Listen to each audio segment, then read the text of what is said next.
Good afternoon, everyone. Welcome to Devex Impact House and this very interesting session we're hosting in partnership with our longtime partner, MSD for Mothers. We've had this long-term partnership with MSD for Mothers since 2017, telling stories on ways to improve maternal health and newborn outcomes. And today we're very excited to welcome several sessions on this topic that will keep us interested for the next hour. The title of the session is Pathways to Progress, Strengthening Maternal Health Through Sustainable Investment. So the session will spotlight the role of sustainable collaborative financing in driving improvement in maternal health outcomes. We'll start with a short fireside chat between our Global Health and Africa editor, Rumbi Chakamba, who'll be on stage with representatives from UNICEF and the Gates Foundation, and we'll follow with a panel exploring impact-focused investments for mothers and newborns. And then we'll have a very special treat for all of you with an artistic performance with UN Global Peace advocate Kalahn Islam. So stay till the end for this. I now would like to welcome on stage Kalahn. Kalahn, it's your turn to come here. Kalahn is Vice President, Head of Social Impact and Sustainability at MSD. Big round of applause for our partners at MSD who's making this session possible. Thank you so much. Well, welcome everyone. I hope that the food is delicious. And I'm very, very thrilled to be here. Thank you so much for joining us today for what has been a very purposeful and action-packed week here at the 80th United Nations General Assembly. I hope that you've actually made your way around the city without getting too blockaded. We are especially grateful to Devex for hosting our discussion today. And for their leadership in spotlighting critical issues in global health. As Alex mentioned, my name is Kalahn Taylor-Clark, and I lead social impact and sustainability at MSD. Our team's mission is to improve access to health by embedding sustainability in how we operate and making social investments that last and building partnerships that deliver meaningful impact aligned with our core purpose to save and improve lives. One of the ways that we deliver on this purpose is through MSD for Mothers, which you'll hear more about today. It's our company's flagship global maternal health initiative to help end preventable maternal deaths. Since 2011, we've been proud to invest in solutions to improve maternal health outcomes, strengthen health systems, and create a world where no woman should have to die while giving life. Thanks to the collective action sparked by many of you and with many of you, we've reached more than 35 million women around the world. With safe, thank you. It's definitely a lot of us, so I appreciate it. With access to safe, high-quality maternal care during pregnancy and childbirth. We're excited today to explore how we can sustain and expand this progress through new approaches for financing and investment. Whether you're here as a government official, a UN agency, philanthropy partner, nonprofit organization, professional association, entrepreneur, or another private sector peer, we need your partnership now more than ever. Together, we can demonstrate that the health challenges facing families during pregnancy and childbirth are solvable in our lifetimes. We've made progress. With focused action and an eye toward 2030, we can deliver more for women and for generations to come. Our hope is that today's discussion leaves you inspired by the power of sustainable investment and by the opportunity to bring your compassion, your courage, and your creativity to this effort. Thank you all very much for being here. I really look forward to the conversation.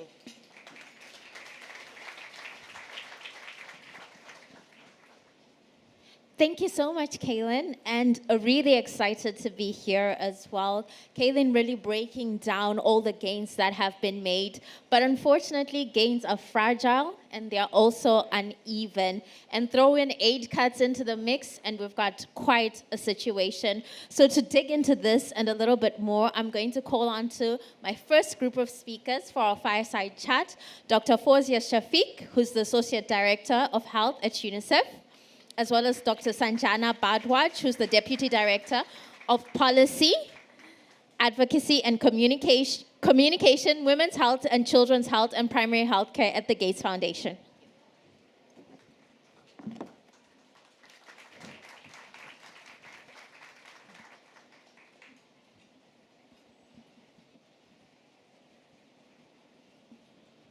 Thank you both for joining me. I want to start with you, Dr. Fouzia.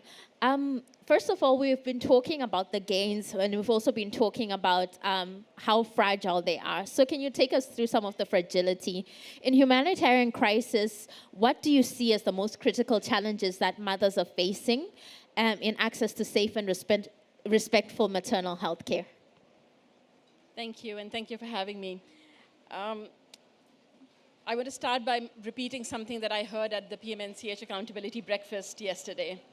I forget the name of the speaker, but one of the speakers said, "Isn't it sad that in this day and age, with all the progress that we've made as a human community, we are still measuring progress in maternal health by the number of mothers who've died giving birth to children?" Just that fact alone is really, really sad, especially given that most of these deaths are preventable if services are available. And that really touched me, even though I've been working in maternal, newborn, and child health for 20 years now. I just thought that that way of looking at it, I found it really troubling that we are not looking at it that way. I mean, all of you are aware of the figures that we have. 260,000 mothers die every year, mostly because of preventable causes, 712 a day. But what is usually not obvious is how many of these mothers are dying in settings that are conflict settings or fragile settings. In March this year, UNICEF and WHO released our annual report that looks at progress in reducing preventable maternal and child deaths. And that report shows that of the 37 countries that are identified as being in conflict or fragile, these countries account for 25% of all live births in a year, but they account for 64% of maternal deaths. That figure points to the fact that these settings, in these settings, we are failing mothers miserably and need to do much, much better than what we are doing right now. You asked about some of the challenges, and there are many, and many of them are common to the challenges that we see even in non-conflict settings. I have worked in Afghanistan twice over the last 20 years, once right about a month after the Taliban took over in 2022. For 20 years, US, EU, and the World Bank together were investing hundreds of millions of dollars a year in the health system in Afghanistan. Post-August 2022, within 3 months, about half of the health facilities in the country had stopped working. And when facilities stop working, that means mothers don't have access to services, or children, or anybody else. But for mothers, it's very often an issue of life and death. And so access issue in fragile settings is usually extremely significant. The other issue linked to that is when we as humanitarians are prioritizing services in these areas, very often we think mother being able to deliver in a safe setting is important, but the antenatal care and postnatal care may be not that important. And that is a pitfall that many of us fall in, even though we understand the importance of antenatal and postnatal care. So it's just really important that when we talk about maternal health in conflict settings, we are still looking at that continuum of care from the antenatal care early in pregnancy, safe delivery, and postnatal care, and not prioritizing just the delivery, because by then it's usually very late for most mothers anyway. Another big challenge in these places is human resources. We know most countries have human resource challenges anyway. I've also spent 4 years in Yemen, 3 years before the current war began. And when I arrived, the country had around 52,000 health workers, all cadres included. 6 months into the war, we had lost 1/3 of the health workers because they had left. Anyone who could leave had left the country. and or had moved to safer places in the country, and we lost 1/3 of the human resources those are available. Many of them community health workers, midwives, and nurses that the mothers need to be able to help them. And then, of course, as I said, there are many, many challenges, but one to maybe specifically mention is it's not just a health issue, it's also an issue of gender-based violence, availability of quality and safe care. And for women, expanding that beyond just maternal care, it's also an issue of being able to access services for sexual assault and rape, which are not available anyway, but even more difficult in conflict settings. Thank you so much. I want to jump to you, Dr. Sanjana, because I feel like in this current climate that we're in, the question that I hear the most is, how can philanthropy help? Where can philanthropy help? Throw in 200 billion as a figure. I'm sure you're getting that question like 200 times over. But in this particular setting, what role do you see philanthropy playing in de-risking new maternal health approaches so that governments and the private sector can scale them? Sure. Thank you. Hello, everyone, and it's a pleasure to be here. Thanks for inviting me to be part of this discussion. I know I'm in a room or in this space of very passionate advocates and people that have devoted a large part of their life and career to changing the trajectory of what we know on the ground, and to make sure, I know this conversation is very centered on maternal health, but a lot of us are working across many issues in the health system and in the health and development field. It's, you know, I was hearing what Fouzia was saying, and it's quite true. Context matters. You know, it's extremely critical that we understand what the context is. We are creative. We are catalytic. You know, in this moment in time, every single action, every single dollar, every decision you take is absolutely critical. This is the time to actually double down and do much, much more and accelerate what you've been doing versus stepping back. But we know the reality on the ground. We know there are challenges. We know there's a fiscal environment that is really constrained, that decisions are being made. So what can we really do in this? And I'd like to share some examples really of where and how, you know, I guess you mentioned philanthropy, but I was in the morning, just this morning in a very interesting discussion on financing and really looking at how we could bring different aspects together. Now, I know many of us are familiar with the 3 Ps, but we were talking about the quadruple Ps, which is public, private, philanthropy, and partnerships. So, you know, typically it was public-private partnerships, but the quadruple P coming together to be catalytic and to really be able to change the tide. One example, and the reason I'm sharing this is because it's top of mind for me. 2/3 of maternal mortality is due to postpartum hemorrhage. We know that very well. We have the data, we have the science, we know what's the problem. We should fix it. We should do what we want. We make sure that science drives the response. And so one of the things that we supported in terms of understanding is what is it that will make that difference in terms of saving mothers' lives with postpartum hemorrhage? How would you address it? And I guess many of us are aware there was a trial that was carried out, the emotive trial, very well known, done in countries in Africa to get the local data, to understand the local context, because as I said, context is critical.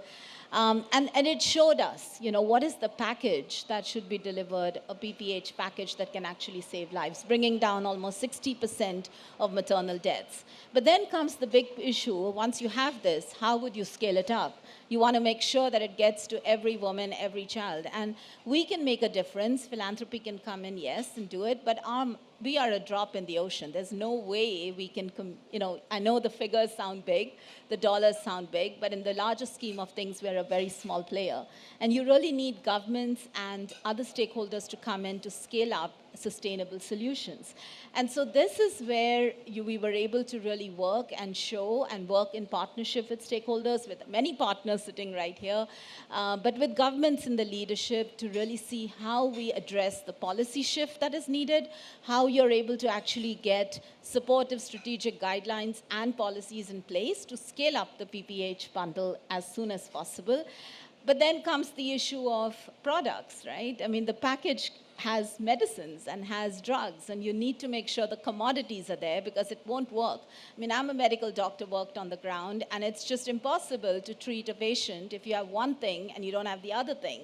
And this is what we see in the reality on the ground. And so how could you really make sure that a package of commodities, the whole thing is delivered to every health center, to wherever the woman is delivering, so that your healthcare worker has that, is capacitated, and is able to deliver the service. So here is where your 360 approach and really being able to partner with other philanthropic foundations, but also with the government, with other stakeholders, your partners from academia, research that get you the data, but also your civil society partners and healthcare professionals to really be able to make that difference. So I think being catalytic, being contextual, and being coordinated in what we're trying to do can make a very big difference. Thank you so much. That actually comes into the next point that I wanted to ask you about, Fouzia. She speaks about partnerships and how important that is, but we're in this area where we're thinking about how do we do things better. So how do you see UNICEF and its partners, how can UNICEF and its partners ensure that emergency maternal health responses also strengthen long-term system resilience? You know, if I had to give a one-line response, I would have said, don't work across the primary healthcare system, work with it. Very often in conflict and humanitarian settings, it's very tempting to not go through the system because you think it'll slow you down. The processes will slow you down, and we have a tendency as humanitarians to want to do things very quickly, which is needed, but then we do it at the expense of leaving the existing system, even if it's a weak system, to die away, and we invest in parallel systems, only to discover during recovery phase that we could have saved the system, even strengthened it. So the advice to myself and to all of us who work in these settings would be work with the system that exists, don't work through it, don't work around it. So just maybe a couple of examples.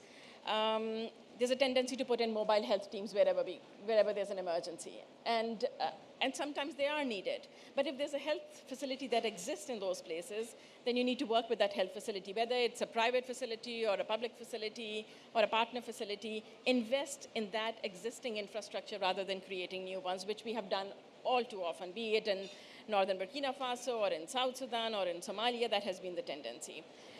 The second thing is we very often bring in surge support, whether sometimes it's HR, sometimes it's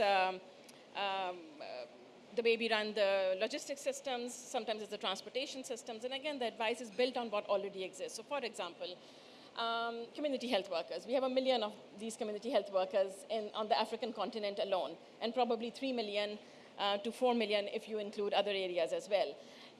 In these places also, use the existing community health workers.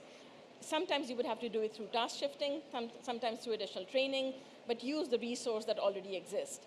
The 1/3 of the human resources that we lost in Yemen, had we invested at the right time in incentivizing these human resources to stay, a lot of the community midwives would have preferred to stay in their communities had they received that additional support. So providing that support, the reason I mentioned that community midwives is UNICEF works with them, but very often we rely on our sister agency, UNFPA, and other partners to do it. We need to share resources, we need to share plans, we need to share our strategies so that we are investing in areas that we consider each other's turf and not necessarily our own. The third thing would be, in emergency settings, lighten the processes but don't give them up. In UNICEF we call emergencies, depending on the severity, an L2 or an L3 emergency, same at the UN. And when there's an L2 or an L3 emergency, usually we have much more simplified processes in place. Same rule needs to apply in conflict settings as well. If there is an MPDSR system in place, if there's a quality assurance checklist that is being used, if there are other processes that are in place, don't completely give up on them just because it's an emergency. Lighten them so that they stay and we don't lose progress that had been made before that. And then your question was specifically around partnerships. This divide between development and humanitarian partners, between humanitarian and development funding, it doesn't help anyone. Especially not the community that we work for. And so we've been talking about the humanitarian development nexus for way too long and I feel, that's my personal opinion, complicated the matter. I think the funding streams for humanitarian and development need to come together, in conflict settings, which means each of the partners, irrespective of whether you consider yourself a development partner or humanitarian, or like UNICEF, work in both areas, merging those work streams, merging those financing streams, because the community you're trying to serve, for them it does not really matter what you label it as for your internal purposes. Thank you so much. We are actually at time, but I want to squeeze in one more question for you as well. In the same light, how can philanthropic organizations as well ensure that their investments translate into long-term country-owned solutions? Yeah, no, thanks, Rumbi. And that's actually a very, very important one. But in interest of time, I'm going to be quick. But I think anchoring what I was saying earlier on the context and making sure you have government in the leadership becomes absolutely critical in today's, well, it was always critical, but more so now in today's setting. So one of the ways that, we're working, but I know many partners and other organizations that we work closely with, you really anchor whatever you're doing on country plans and country-driven plans. And I don't think anyone is really wanting to, come in and start doing things. And so some partnership we have actually with the UN, with a lot of the other partners working in maternal newborn health is the Iyadunni partnership. That was the Every Woman, Every Newborn, Everywhere. We are part of that. We are part of trying to see what are the country acceleration plans, what are the most priority, highest priority actions that are being defined, and how could we come together to fund that. Another sort of example quickly is to share on the Beginnings Fund. Many of us in this might have heard of the Beginnings Fund. It's a fund created with collaborative philanthropy coming together to really address and drive a reduction in maternal newborn deaths. Now, that's a classic example where you're not just going in and saying, let's do this, this, this. You're really going in, you're working with governments in the lead, you're creating an investment plan with the government in the country context, and then looking at what could be catalytic to really have that trigger effect to shift the curve for maternal newborn deaths. But at the same time, you're building the system much more for the medium and long term, so that as you're doing your catalytic work, you're making sure that it is something that is sustainable and can be taken to scale as we go in the long term. So definitely, you need to make sure that there is that link with government plans and leadership. Thank you both so much. Given us so much to think about, and it's a really great way to kick off this event. Thank you. Thank you. Next up, we're going to jump into our panel session, and I'm going to call our panelists to join me on stage. We have Nick Pearson, who's the founder and co-executive director of Jacaranda Health, Nirav Khambhati, partner at the Blended Finance Company, Chukwuma Okoroafor, executive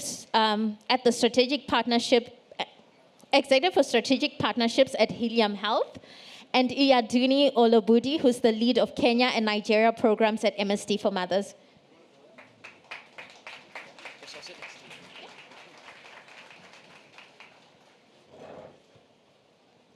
Any seat is fine, guys.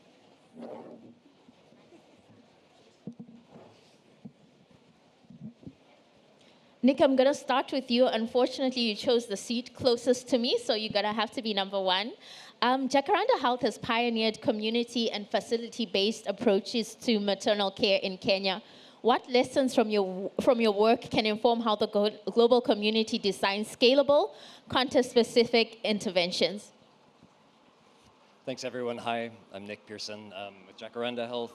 And like most of you here, we believe that all moms, rich or poor, deserve access to respectful, safe childbirth and an experience. And thank you all for being here in this sort of sweaty, humid weather. But anyway, I'll quickly explain what we do just briefly and then share one or two insights, if that's all right. So Jacaranda Health, we work in Kenya, primarily with the Kenyan government. We're working with three primary constituencies: mothers, most importantly of all, frontline providers that work with the mothers, deliver babies, and government partners. And the way that we do that is first, enrolling mothers in our digital health platform. So mothers come in for prenatal care, they're enrolled in our Prompts digital health platform, and we sort of help them navigate care through pregnancy, through the first year and a half of childbirth, and providing messages, outbound messages, providing free answers to information, and connecting to care so that we're addressing some of the access gaps. We're also working with frontline providers, doing mentorship training and addressing gaps in emergency obstetric care in the intrapartum period. And lastly, with government partners, we have both of those two platforms, the Prompts platform and our mentorship, are generating huge amounts of data. We work right now with about half of the mothers across Kenya. About 40% of them are enrolled in our digital health platforms.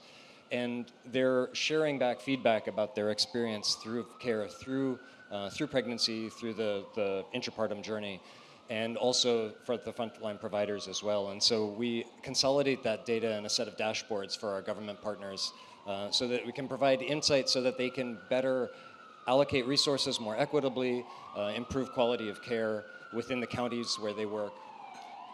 That's just a quick overview of what we do, and maybe two insights to share.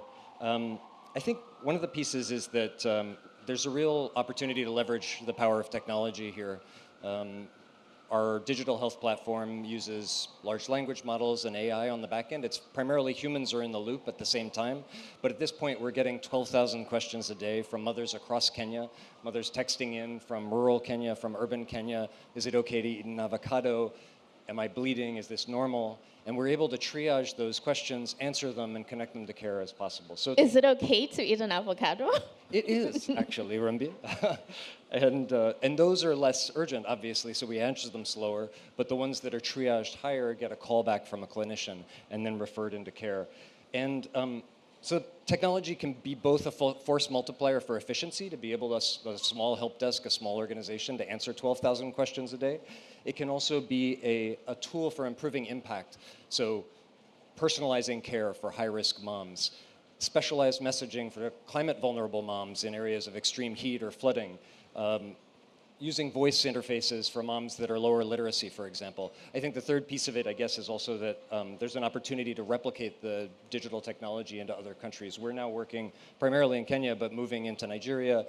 We have a team in Ghana who's about to expand to most of the country there, and working with partners in Tanzania as well. I think the important thing that came across from the panel before that I'll stop just after this, is the matter of context. And I think when we talk about technology, it's easy to point it as, I mean, all of you know this, you've heard this, you can't throw a stick right now without running into an AI panel or something like that throughout the UNGA meeting. But being able to contextualize both for language and also for clinical competency, setting up the guidelines and guardrails around delivering that kind of information to mothers is extremely critical. And you really need local organizations, local entities that are able to both personalize content and contextualize some of the important sort of maternal health information. And that's a really critical piece of this. I'll pass it on. I actually think this is the perfect place to pass it on to Chukwuma, but I hope you guys can hear me. One thing that's been keeping me up like all week is, why are there so many sirens in New York? I hope you could hear Nick, because there was like some siren at the back there. But Chukwuma, this is the perfect place for us to jump to you, because we're talking about AI, we're talking about digital health, and it's really been touted as a possible equalizer, and that's something that we probably need in places like Africa. So how can it help in closing the gaps that exist? So I like to think about it. You can't talk about sustainability without talking about digital health, maternal health, and that's really, really at the center of the conversation. And for us at Helium Health, digital health are not just tools, they are enablers. And they not only close the access gaps, they also close the gaps around like data, understanding what resource allocation looks like, understanding where investments should go to in healthcare, and particularly maternal mortality, and also enabling stakeholders make decisions. Because you mentioned about context, Nick, and you would understand that even in budgeting and setting out what your long-term strategy is for any country, it's important for you to understand what the numbers look like, where the money is going to, and how to apportion resources effectively. So it's not just digital tools as a standalone, but embedded in the process of thinking about maternal health.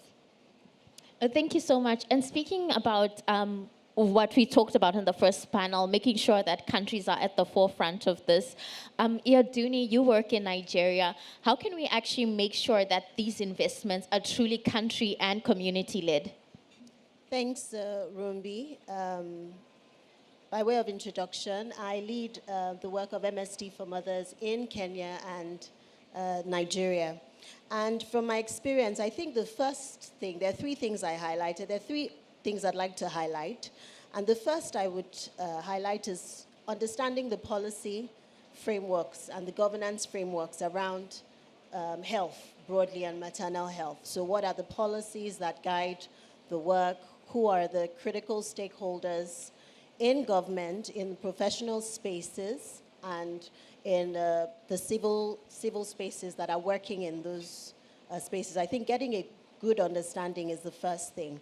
I think then engaging, not just at national level, but at subnational level, because national level is great for policy and understanding what the government's larger big picture plans are. But the rubber meets the road at the sub-national levels. They're the ones that have the budget. They're the ones that are making the spending decisions. So you're taking the national policy, you're discussing with them. You're leaning into existing frameworks like the technical working groups, the safe motherhood committees.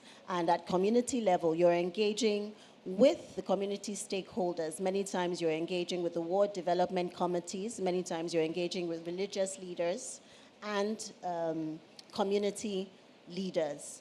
And we've seen this work very effectively in getting the feedback, making sure that you're engaging at all those levels, making sure that you're tying it all together. It's not a one-time thing. It has to be iterative. It has to be continuous. The third thing I want to highlight is human-centered design approaches. I think it's so important that you're bringing in the people that you're designing for. You're bringing in the women, obviously, the community that supports the women, the healthcare worker who's going to implement the changes that you're talking about, the policymakers who have the budget and are making the spending decisions. All these people have to be at the table. All these people's perspectives are important if you're going to make a change or make an investment that is going to be truly lasting. You must be agile.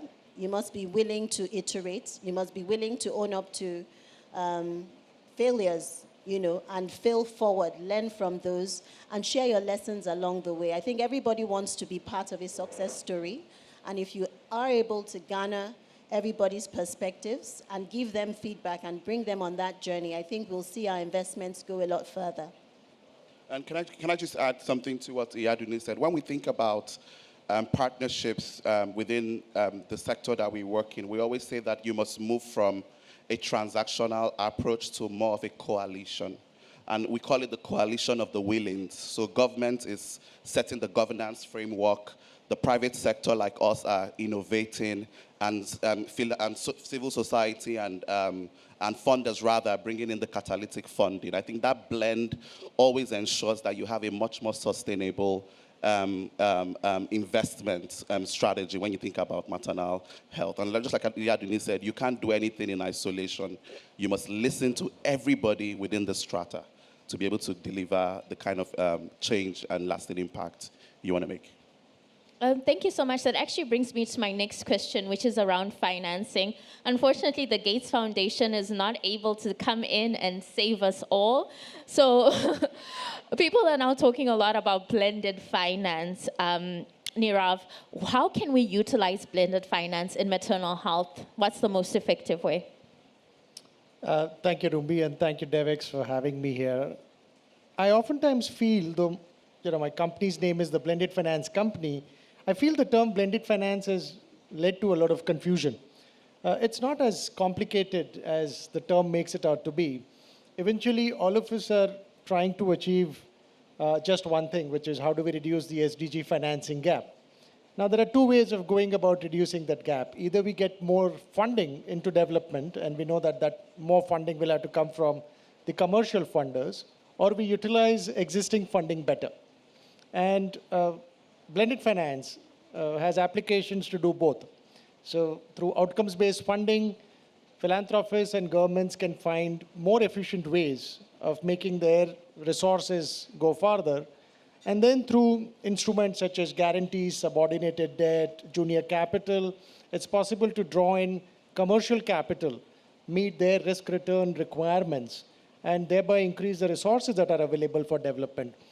But I want to explain this with a real-life example rather than just theoretically. And the example that immediately comes to mind is the work that MSD for Mothers has done in India under the Manyata program.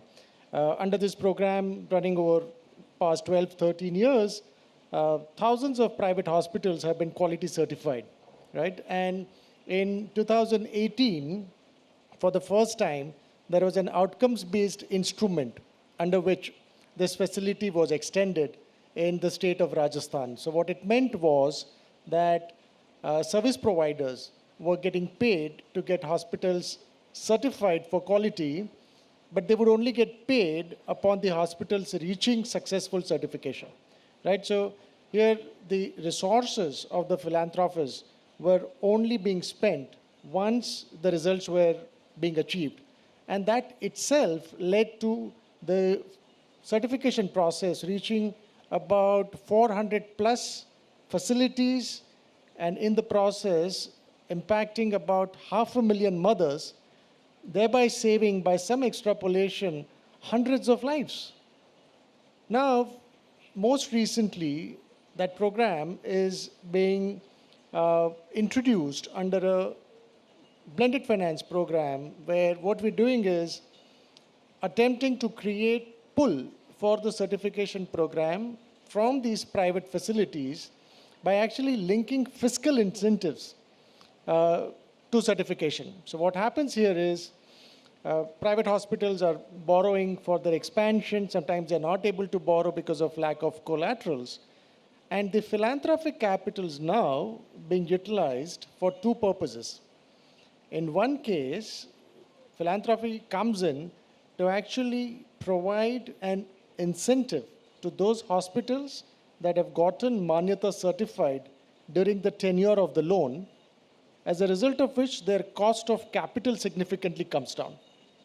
And in the other case, for new hospitals where they have no collaterals to offer, if they are Manyata certified, philanthropy is used to give guarantee capitals, first loss guarantee, to these financial institutions so that lending can happen. Now, there are two very strong systemic benefits of this approach.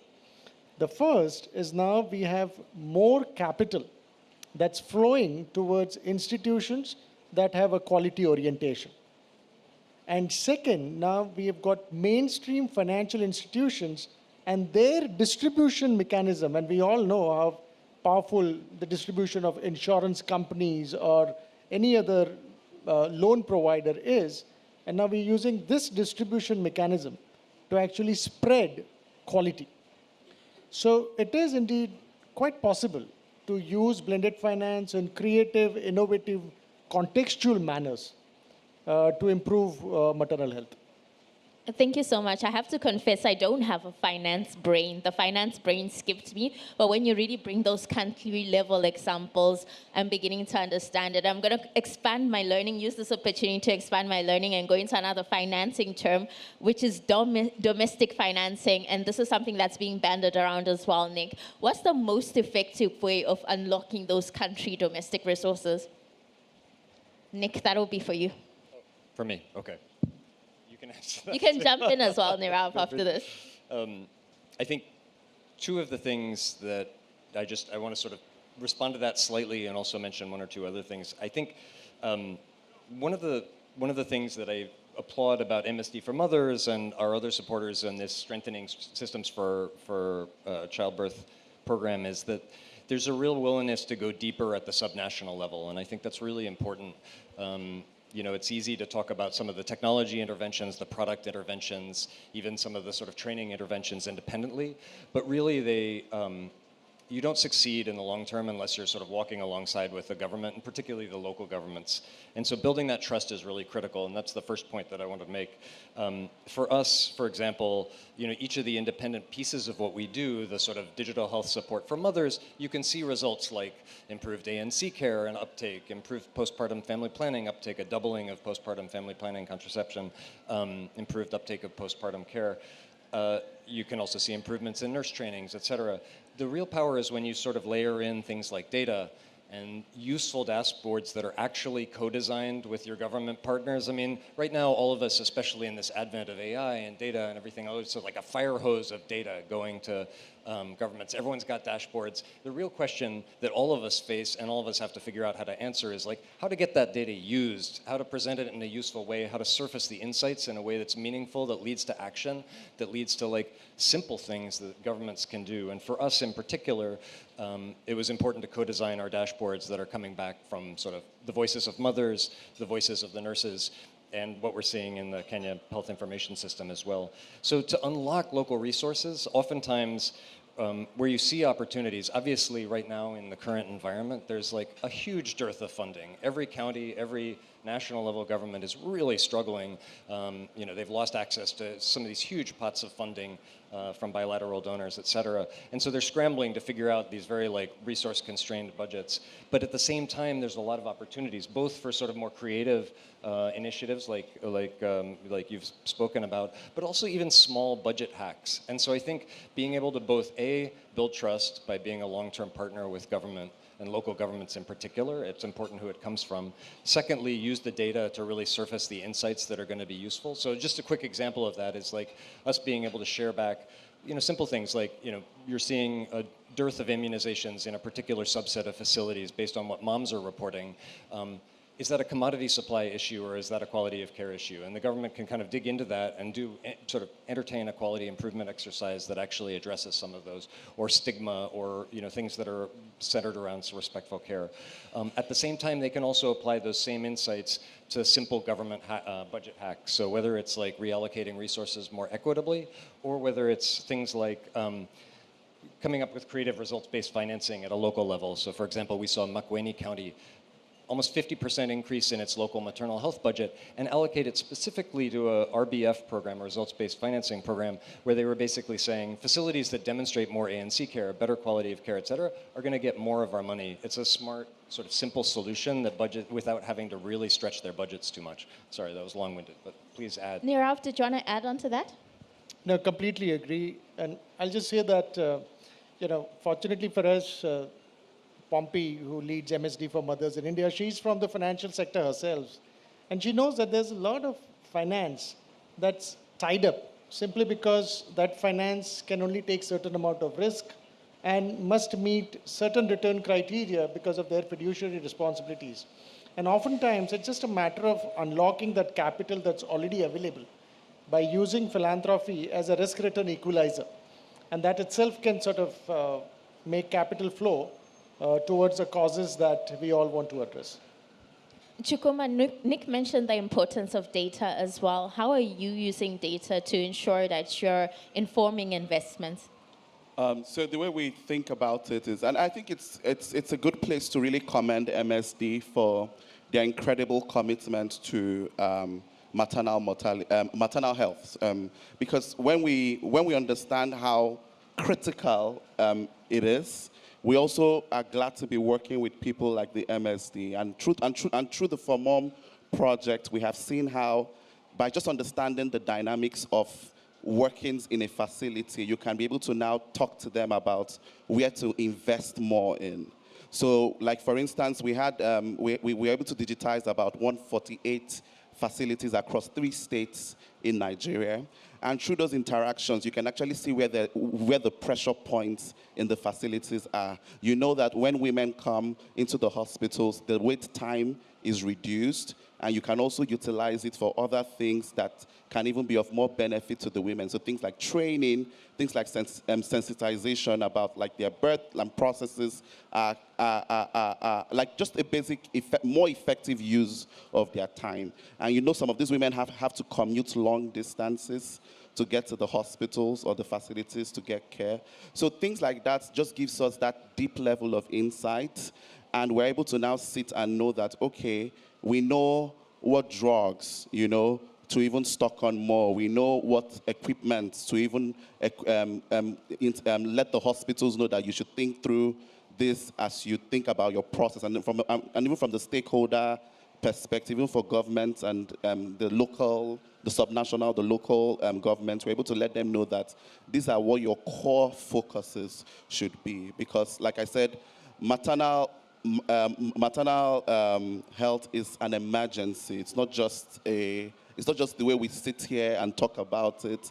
It affects real people. It affects real women, and we must always think about it first as we think through even what financing looks like, what strategy looks like, and what our implementation framework. So even though we sit on the digital health side, we are also able to garner the insights from our digitization to also now fuel what the facilities should be doing, and everybody that interacts with the facilities should be doing. So that's what data helps us to do.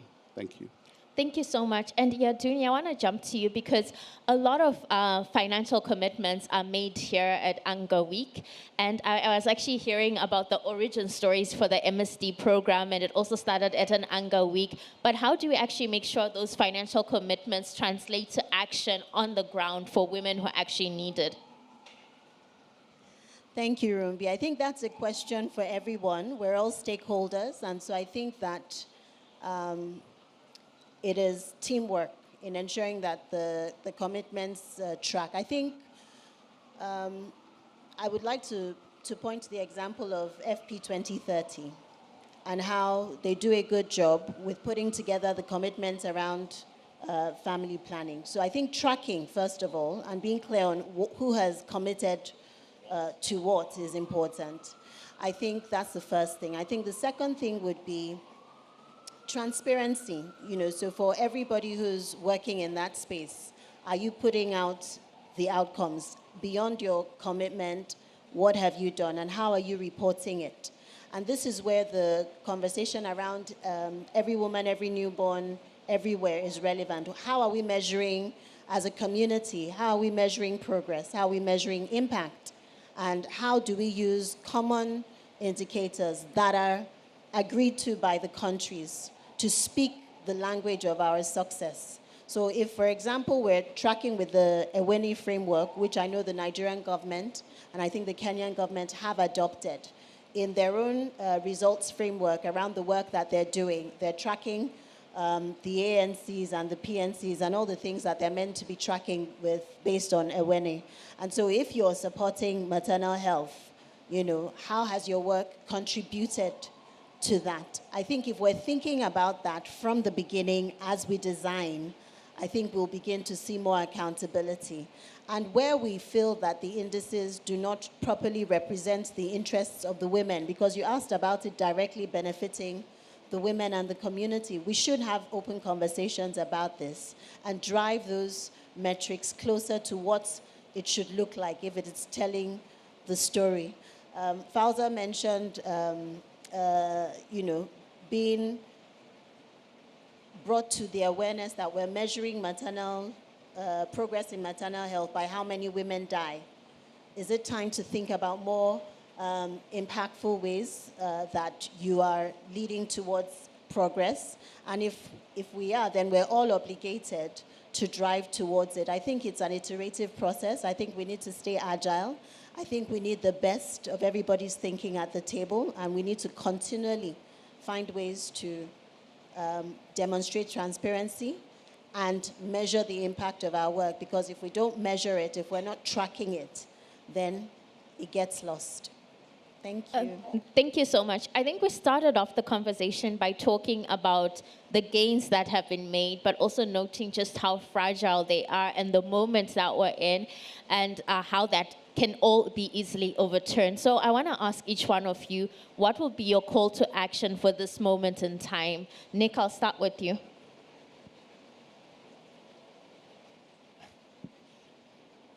I think everyone in the room here is passionate about this issue. I think it's clear that in this very resource-constrained environment that we work with, I love your point, Iyadunni, about transparency and honesty and measurement. That's really critical. I think also working together towards achieving some of these goals is critical as well, too. I think also being accountable for cost is important. We need to think about, we need to be absolutely ruthless about getting the costs of any intervention that we're doing down to a point that it can really be baked into a government budget, and then figure out how to work with the governments to do that, because otherwise it's just not going to be sustainable. Thank you, Nirav. Well, I go back to what Dr. Sanjana said, which is it's all about context. And sometimes in the world of development finance, one has a risk of losing sight of the end beneficiary. You become so finance focused, you become so numbers focused that you sometimes forget why we are into this in the first place. And what we found extremely valuable is whatever structures we create, whatever initiatives we undertake, there's always civil service organization voice on the table. Some kind of a non-profit initiative that's working very closely with the beneficiaries, very closely with the community, so that their voice is adequately represented even before we actually launch the financial instrument. So in this case, of course, it's MSD for mothers that brings rich insights in terms of what are the requirements of these private hospitals, what are the problems that mothers are facing. And therefore, the instrument has to be structured accordingly. In another case, we work with the Self-Employed Women's Association, SEVA, to ensure that finance is flowing to underserved women in rural areas to support their livelihood. And Chukwuma? You asked for one thing, but I actually wrote two things, but I'll just try and take them. Well, we have 2 minutes, Okay, so we that's fine. could squeeze in two. We could squeeze in two. It's just, we need to stop looking at investments in maternal health as a cost, but as an economic multiplier. Because healthier mothers make a better workforce, and it also trickles down in the economy. And then something else that I also would like to say, I'll read it from here, is that if sustainable financing for maternal health is going to deliver, we must reframe it, not as charity, but as economic stabilization. Not just more dollars, but smarter dollars guided by data. Not just health programs, but the infrastructure of trust. That's how commitments become action. And that's how you also secure lasting gains, when you think about things like this. So thank you very much. And now, Rumbi, you're going to make me come after that. Oh, well, my parting shot is really from this proverb: if you want to go fast, go alone. If you want to go far, go together. I think that we need to go together. I think that we need to build on existing structures. I think we need to work with the government. I know that maternal health is urgent, and we have this desire to see the change immediately. But we must support country governments to build the structures that they have. We can't sidestep them. We can't ignore them, because ultimately when we step away from the table, as we have seen, everything falls apart. So how do we work with existing structures, whether it's MPDSR, whether it's tracking systems, whether it's distribution systems, whether it's training the healthcare workers? How do we work with the existing structures? That is critical. I did not think you could top Chukwuma, but that's the perfect place to end. Thank you so much. We have one final piece, which is quite the treat. Joining us on stage, we have Maryam, Bukar Hassan, aka Alhan Islam, who is the founder of True My Voice, as well as the first global peace advocate for the UN. Maryam, may you please join me on stage? Maryam is gonna give us a poem, but before we start, I just want to take this time to just ask you a few questions, because I have you here. So Maryam, as someone who's working to amplify women and community voices, how do you see storytelling and advocacy shaping global financing priorities? Thank you so much, and thanks so much for that introduction and for having me. Hello, everyone. So regarding your question on how I see storytelling reshaping the priorities of global advocacy, first of all, I think that we need to understand that storytelling is a powerful tool that comes with humanizing data. It humanizes data, and when data can be humanized, then it has the power to reshape priorities. When you hear a young midwife talking to you about how she saved 2 lives with just courage and a torchlight, those stories have the power to make us feel what numbers on papers cannot make us feel. So I think that it has that power of humanizing and stripping down the jargons and actually making you see the issue beyond just numbers. And in that sense, it then reminds world leaders or the people who can actually come in and make that actual change and action that it's not just statistics, it's about dignity, it's about repair, and it's about legacy. Thank you so much. And you know, we've been talking about including community voices, youth-led initiatives, but how can youth-led initiatives themselves and community initiatives themselves sustain momentum for maternal health? I think that first we need to recognize that youth-led initiatives and community-driven initiatives tend to be closer to the gaps, to the silences and the struggle. And when you look at like youth-led initiative, then they can bring to us innovation. And when you talk about community-driven initiatives, you can look at how they're able to provide immediate support. So when advocacy is rooted in lived experiences, you tend to see that their voices represent those lived experiences and not distant agendas. So it has the tendency to actually sustain the momentum way better. And so it's all about sort of empowering them in a way that the work that they're doing is scalable. So yeah, that's what I think, and that's how it can sustain the momentum because it is closer to the gaps and the silences and the struggle. And as you mentioned, storytelling has got a powerful way of bringing that message across. So I'm going to give you the stage. She's got a beautiful poem for us. Thank you.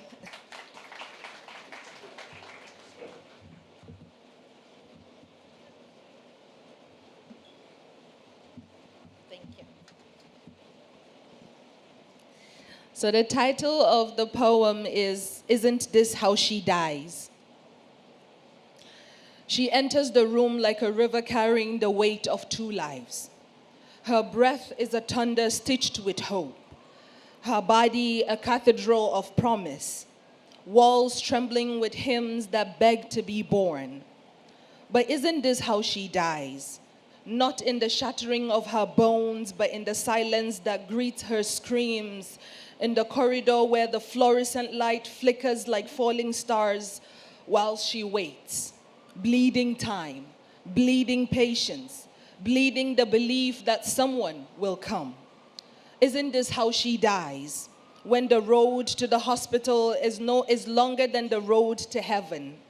When the ambulance is a rumor and her pain is carried on the back of a motorcycle, half prayer, half surrender. Isn't this how she dies?